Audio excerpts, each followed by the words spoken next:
part of the Press Play Podcast Network. Look up in the sky. It's a bird. It's a plane. It's Superman. This is Jason J. Lewis, the voice of Superman on Justice League Action. This is Mark Wade, writer of Superman Birthright, and you're listening to the Krypton Report.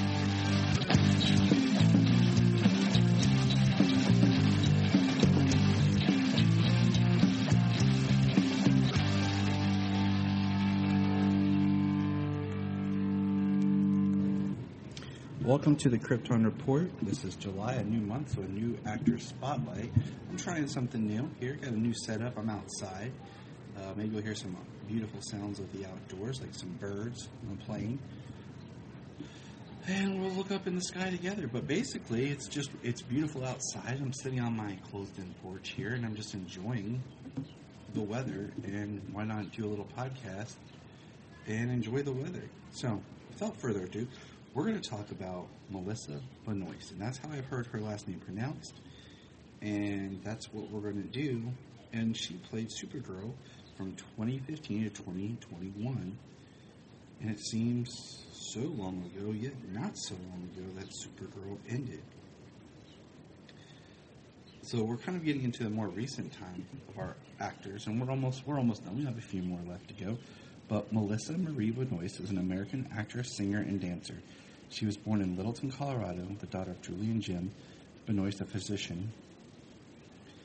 Her parental grandfather was French descent. The rest of her ancestry is German, English, and Scottish. She started dance classes at the age of 3. When she was 4 years old, her aunt put her in a church play she was directing. That's pretty awesome. I had not previously seen anything with Melissa or knew anything about her acting skills prior to Supergirl.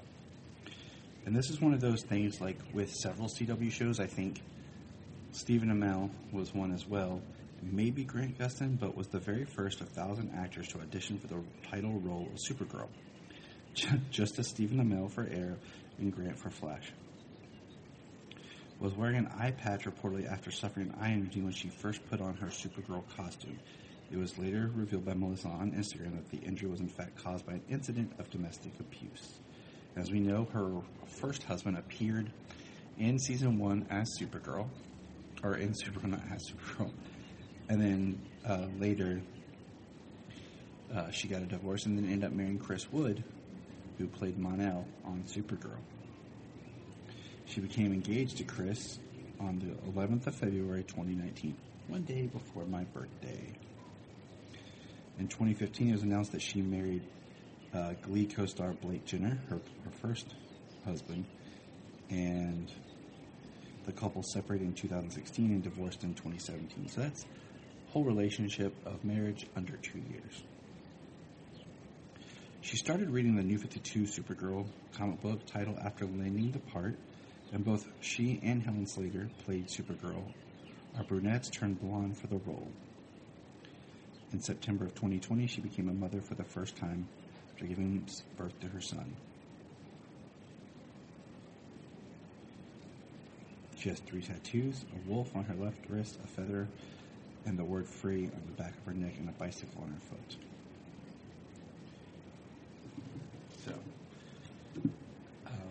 She was involved in the mental health awareness movement called I Don't Mind, which current partner Chris Wood, who played on with current partner Chris Wood. She holds a record of playing the same character of Kara Danvers / Supergirl in 5 different television series, technically. Arrow, The Flash, Supergirl, Legends of Tomorrow, and Batwoman. She made her directing debut in season 5 of Supergirl.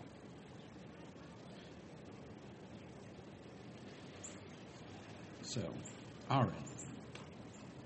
So as we get into a little bit more about Melissa here, what were your thoughts just on her portrayal? Let us know in the comments. Let us know through social media of what you think made her a great or not great Supergirl. I have often said that her Supergirl was kind of in a weird existence because of how they paired her with and without Superman. And part of me almost has wished that they had just done basically a more traditional Superman story, but with her. So, Superman had never come to Earth. It could have worked better. But, what are you going to do? Right? What are you going to do? She went to Marymount Manhattan College. That's cool. Her first film appearance was Whiplash, and then the comedy drama Danny Collins in 2015, the crime comedy Band of Robbers in 2015, the romantic western The Longest Ride, the action thriller Patriot Day 2017, the drama Low Riders in 2016, the comedy Sundogs in 2017. She portrayed the wife of cult leader David Koresh in the Paramount Network miniseries Waco in 2018.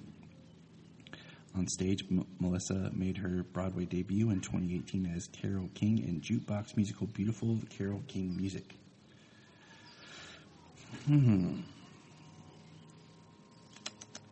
Interesting. She has two sisters, Jessica, a novelist, and Christine, an ecologist science, and 5 half-siblings from her father's remarriage.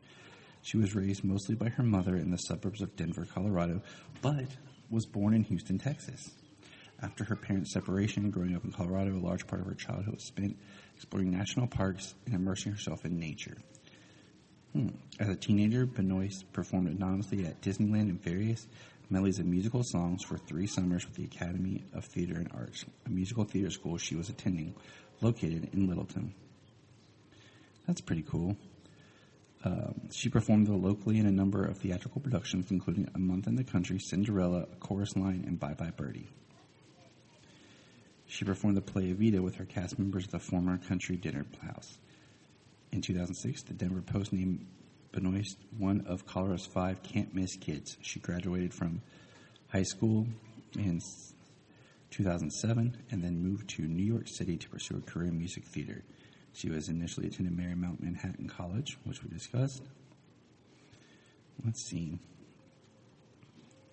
Her first film was Tennessee in 2008, along with singer Mariah Carey. Ooh, I never did see that one, but I remember it on the shelf of Blockbuster. She made guest appearances on shows like Law & Order, Criminal Intent, Blue Bloods, Homeland, and The Good Wife. While attending college, she played Kelly in the 2011 Godspeed musicals, theatrical production of the unauthorized biography of Samantha Brown. In May of 2012, she auditioned for the musical comedy drama Glee, and which I never saw, which I thought about watching after learning that Grant Gustin had come from Glee and having not any background on Grant prior to The Flash. And then, of course, she would do Glee and some of the other things mentioned.